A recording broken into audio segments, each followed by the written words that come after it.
Hi, and welcome to the kitchen. We are going to be decorating my kitchen this week, so that will be a lot of fun. I already have some decorations up top here that I'll show you guys here in a second. But if that sounds like fun, go ahead and hit a big thumbs up and don't forget to subscribe down below because I would love to see you join this community. And if you are new here, my name is Anchora. I am a spooky witch. I do art, DIYs, and decorating, as well as Halloween hauntings. If you missed this week's final Halloween haunt, I will link it up here so you can take a look at what I've been finding out in the wild. But right now, we are going to shift to decorating. Here is my current kitchen situation. All behind me, all of my appliances are this color because I think it looks really pretty. But we're going to be getting to some decorating, so let's get into it.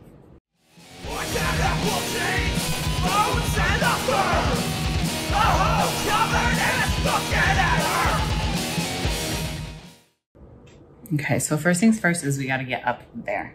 Now, if you watched some of my videos for a while now, you know I've been talking about that space up there. My cats do like to jump up there occasionally. If I fill it with decorations like so, then they don't jump up there. So I always keep it fully decorated. There's a couple of things up there, but I will be taking it down and doing a complete Halloween look to it. And then we almost never use those cupboards. The ones above the fridge, we never open. There's stuff in there that we just, there's a box of wine glasses, I think, and that's it. We just don't ever open that. And then this one right here has like spices and stuff in it. We open it sometimes, but not very often. So it usually has a lot of stuff hanging over it. So let's go ahead and do that.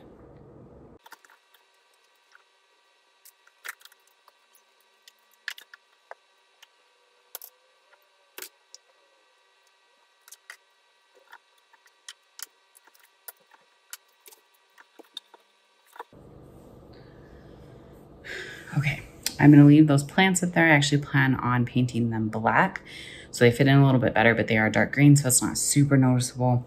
And then that spooky pumpkin, I'm actually going to take off my hat because it's kind of getting in the way and I don't want to accidentally fall because my hat has caught onto something. But yeah, the only issue is there's a big hole up there, kind of goes all the way through.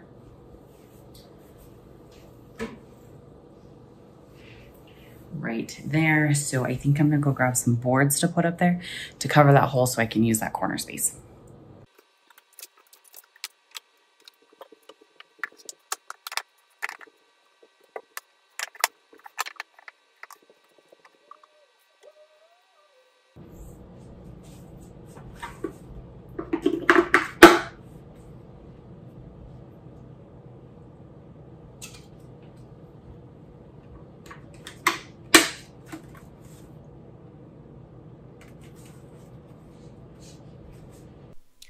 Okay, so I'm just going to switch over to voiceover here, just to explain what I'm putting up here.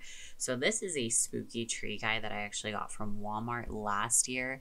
He flickers on the inside. It looks like, it's supposed to look like flames, but it is really, really cool. He was a perfect height, so I put him over there in the corner. And then you can see in that center place, I placed the board and moved the vine and the other spooky pumpkin over. Now, the spooky pumpkin does make a ghostly sound, but his light doesn't work, so I usually leave it off. If you guys know how to fix the lights on those, let me know down below because I would definitely love to fix the light for it. And then I have these boo and eek signs. I'm pretty sure I got these from Target a couple of years ago from their dollar spot shop. And then I have these Halloween gnomes. I know a lot of people, like, you love them or you hate them. Personally, I don't mind. I could go either way, but my partner, he loves them. So we do have a few of them for Halloween and Christmas.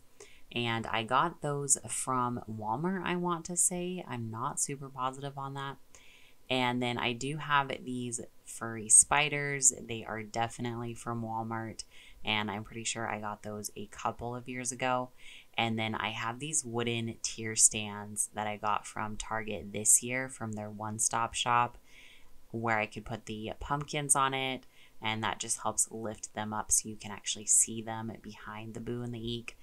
And then this spooky tree guy is a DIY that I did a little while back. I will go ahead and link that video up here so you guys can see it.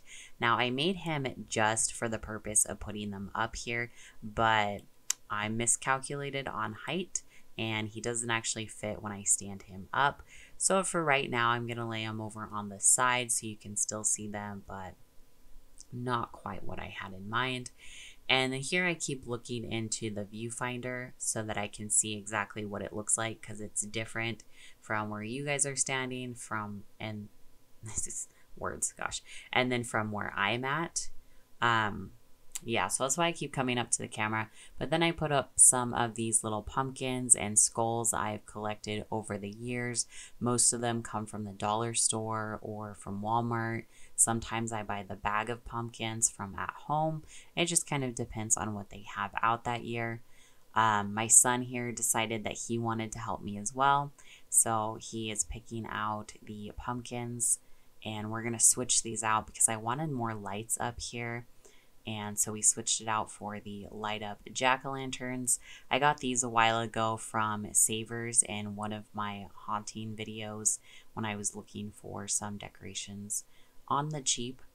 But I really, really like them. They're an interesting, like gummy kind of a texture. They're made out of like those weird little melty beads, if that makes any sense. Kind of reminds me of a little plastic air freshener for some reason, but I really do enjoy them. And I like the little accent of the lights. There's my son. He loves Pikachu. But yeah, I have a couple of them that don't light up, so I just put them in the back as a filler because it looks kind of empty over there on the side. And then here I am, again, being a creeper, checking the viewfinder. But yeah, that's what I settled on for up there. And then over here on the side, I have these cookie jars that I switch out. So this one is a cute little bulldog, and I have him out all year. And then when fall and Halloween comes, I switch it out for this white pumpkin. I've had this white pumpkin for years. I want to say 4 to 5 years, and I got it at Target, if I'm remembering correctly. I did try to get my hands on one of the jack-o'-lantern cookie jars this year, but the cards just were not in my favor. Every single time I went in, I just barely missed it, or I watched someone pick up the last one and take it home, and it was so, so sad. But if I'm able to get one next year, I want to upgrade the white pumpkin to an actual jack-o'-lantern so it screams more Halloween and less modern fall vibes.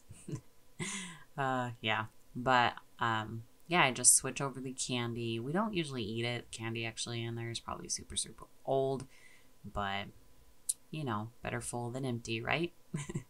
And then I put away the little puppy into storage until the springtime when I take him out again. He's the only one that I switch. I have another cookie jar that is a skull, but that one stays out all year round. And then I have these little ceramic pumpkins. I actually got these at the dollar store a couple of years ago.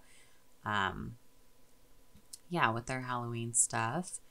And then we are going to change out the kitchen towels. And we use these frequently because we are a no paper towel household, because I do try to do switches that are better for the environment. So we have a ton of these kitchen towels, but I like to fold it into thirds. I'll show you guys here how I do that. So you kind of fold it the way that you would fold an envelope. You fold it in 1/3 and then over on the other side. Wow, I need to slow down when I talk so I'm stop stuttering. But yeah, I just do that so you can see the designs on the front.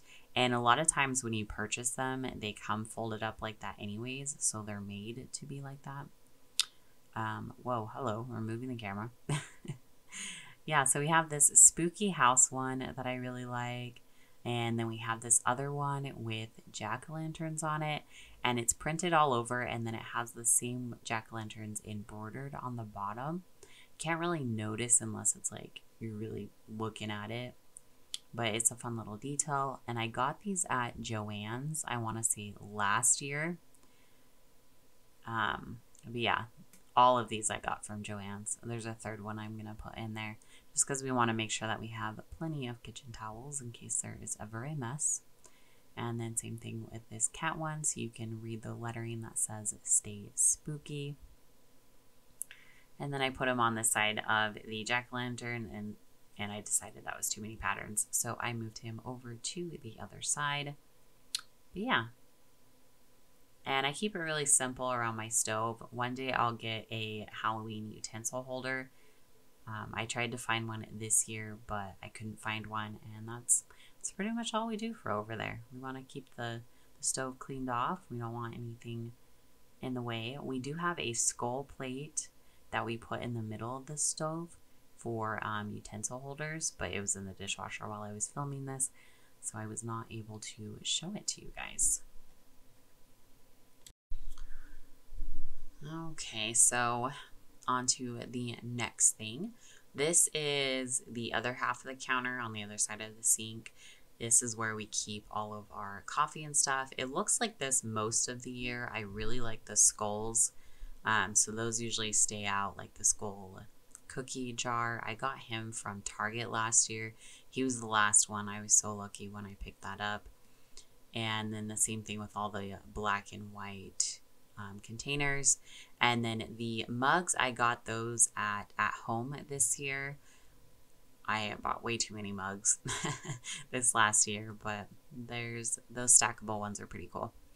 And then the little jack-o'-lantern guy, he's actually a little candy dish. I got him at Target this year. And yeah, and then I just added a couple more pieces to it, like this metallic, look at me, I'm being a creepster. Creeping by the camera. Okay, this metallic pumpkin and then one of those potion bottles. Hello, there I am again. And that's pretty much it to that area.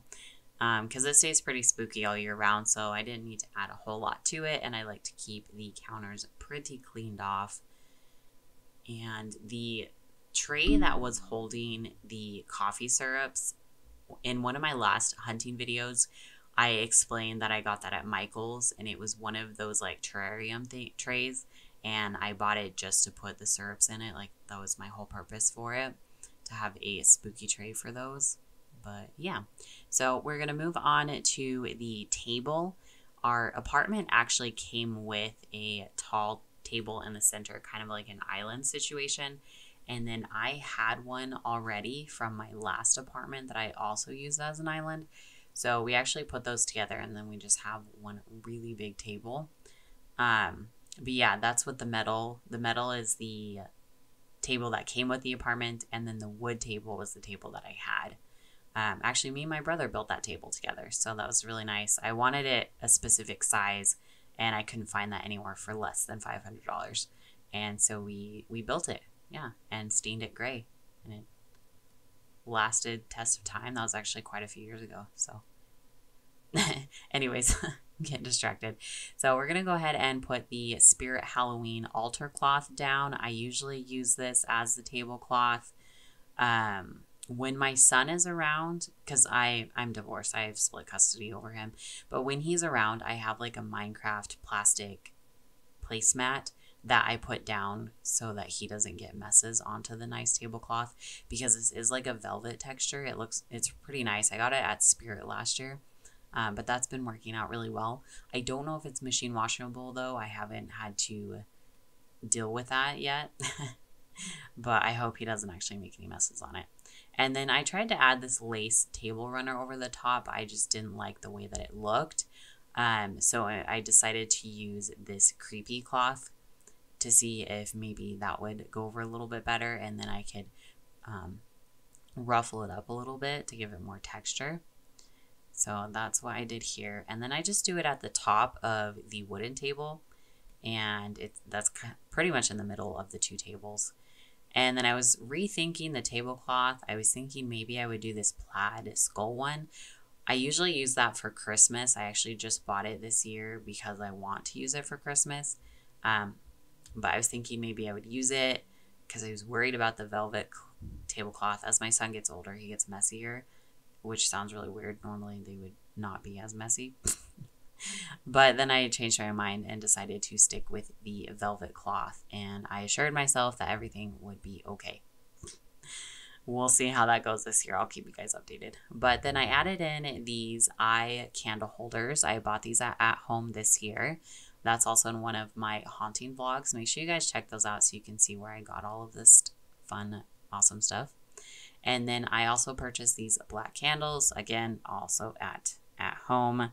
I give them way too much my pennies this year.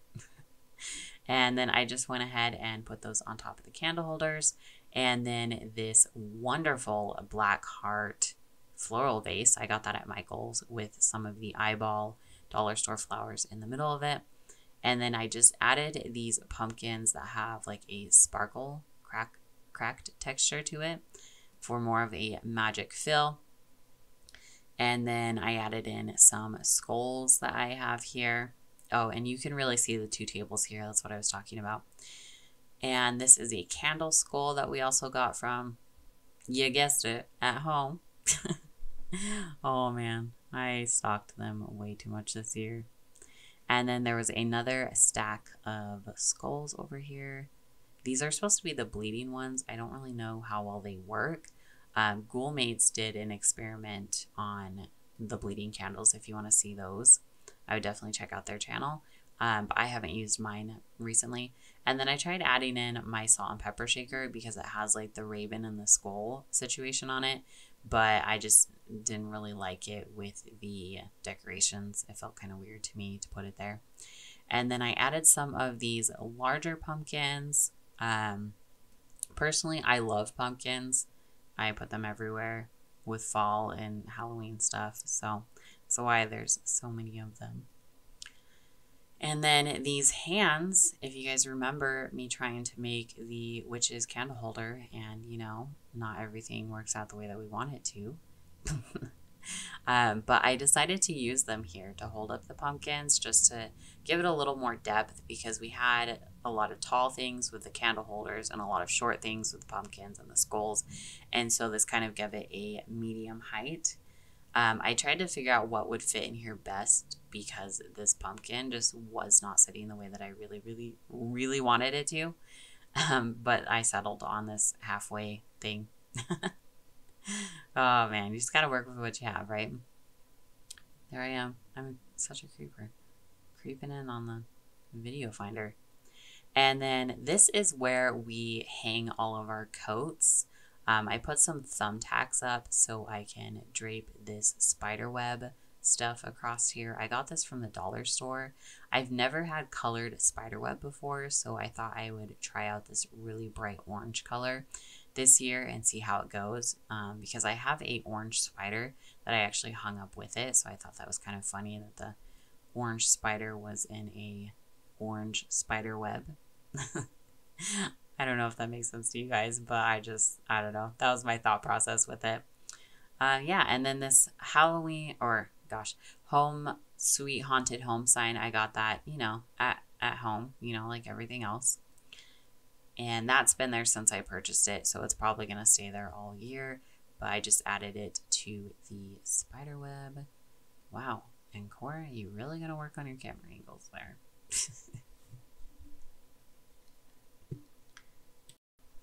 Okay, and then I wanted to add something a little extra to it, and there's an outlet behind the jackets down closer to, you know, where outlets go. So I grabbed these lights that I had gotten from the dollar store, but they were not long enough.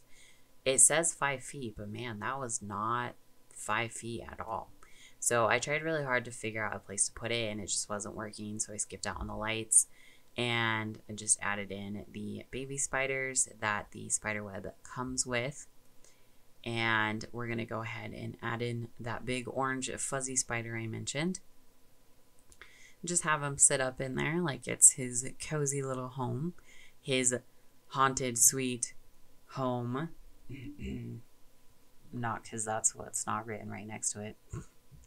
But yeah, that's pretty much it for decorating on my kitchen and dining room area. Again, I live in an apartment, so it is small, but not small at the same time. So yeah, there it is.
Much better with my hat on. It's kind of weird not wearing it.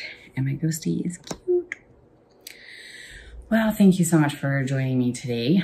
My kitchen is pretty simple. I don't like putting a whole lot into it because we do use it frequently for all kinds of dishes and hosting dinners. So I don't want the counters to be cluttered with decorations.